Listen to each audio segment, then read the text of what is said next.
काय नेमकी घटना होती? 11 जून तारीख जामनेर पोलीस स्टेशनमध्ये एक 6 वर्षीय मुलींचं मिसिंगचं रिपोर्ट आलं होतं.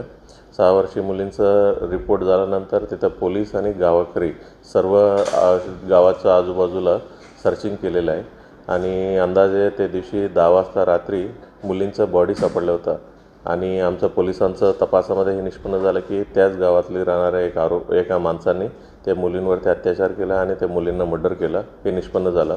आम्ही जामनेर पोलीस स्टेशनमध्ये FIR दाखल केलं आणि त्याच्यानंतर आरोपींना अटक करण्यासाठी 5 वेगवेगळ्या टीम करण्यात आल्या होत्या आणि त्या आरोपींना कालच्या दिवशी भुसावळमधून अटक करण्यात आलेलं आहे आणि आरोपींना अटक केल्यानंतर आरोपींना जळगावमध्ये आणलं होतं आणि त्या गुन्ह्यातला इन्व्हेस्टिगेशन ऑफिसर आहे SDPO पाचोरा येरुले हा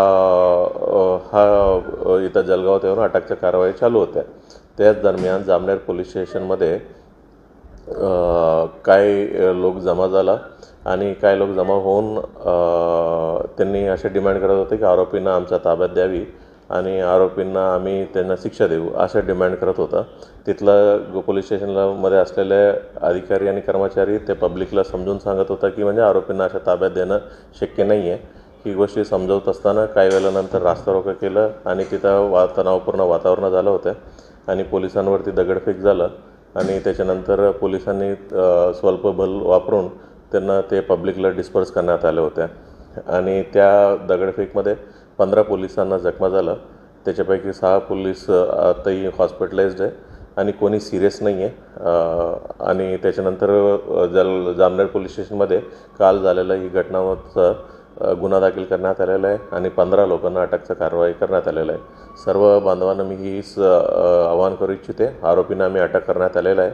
तपास एक SDPO दर्जाचा अधिकाऱ्यांकडे तपास आहे आणि त्याचा चांगल्या पद्धतीने आम्ही तपास करू. लवकरात लवकर त्यांच्या चार्जशीट देखील करू आणि कोर्टाला रिक्वेस्ट करू की त्याला फास्ट ट्रॅक कोर्टमध्ये चालवावी आणि जास्त कडक शिक्षा त्यांना देण्यात यावी असं आम्ही कोर्टाला देखील आम्ही रिक्वेस्ट करतो. कोणी सर्व बांधवांनी हीच आवाहन करतो की कोणत्याही अफवावर विश्वास ठेवू नये. आम्ही सर्व जबाबदारी आमचं चांगल्या पद्धतीनं पार पडत आहेत. सध्या काय परिस्थिती ते सर्व घटना घडल्यानंतर अर्धा तासात सर्व शांततात आहे. आता काही तशा तणावपूर्ण परिस्थिती ते जामनेरमध्ये नाही.